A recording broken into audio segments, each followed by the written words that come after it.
హే partners, bike తీసి 2 days అయింది కదా అని బైక్ స్టార్ట్ చేసి వీడియో షూట్ చేద్దాం అనుకున్నా. కానీ బైక్ దగ్గర వెళ్ళి స్టార్ట్ చేయడానికి ట్రై చేస్తే ఆ బైక్ స్టార్ట్ అవ్వలేదు. ఏమైందబ్బా అని చెక్ చేస్తే పెట్రోల్ లీక్ అవుతా ఉంది.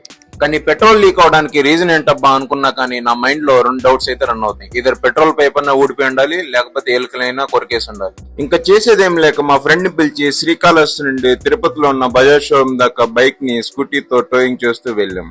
కానీ మధ్యలో ఇంకో ట్విస్ట్ ఏంటంటే స్కూటీకి పెట్రోల్ అయిపోయింది. అప్పుడే స్కూటీని తోసుకొని పెట్రోల్ బంక్ దాకా వెళ్లి పెట్రోల్ పట్టుకొని మళ్ళా షోరూమ్ దగ్గరికి అయితే వెళ్ళాం. షోరూమ్ లో టెక్నీషియన్ బైక్ ని చెక్ చేసి పెట్రోల్ పంప్ పైప్ ని ఎలుకలు కొరికేసాయని చెప్పారు. కానీ ప్రాబ్లం ఏంటంటే స్పేర్ రెడీగా లేదన్నారు. సరే బయట షాప్స్ లో ట్రై చేస్తాం, ఒకవేళ స్పేర్ దొరికితే మార్చేస్తాం అని చెప్పారు. సరే అన్నా పర్లేదు మార్చేయండి అని చెప్పాను. జస్ట్ 2 days బైక్ తీయకపోతే ఎంత ప్రాబ్లం అయిందో చూడండి. అండ్ బిల్ ఎంత అయిందంటే 1000 అయింది. 1000 రూపీస్ లో రిపేర్ అయిపోయింది. దాంట్లో లేబర్ చార్జెస్ 440 అయింది అండ్ స్పేర్ వచ్చి 450 అయింది. పోనీలే 1000 రూపీస్ లో అయితే కంప్లీట్ అయిపోయింది.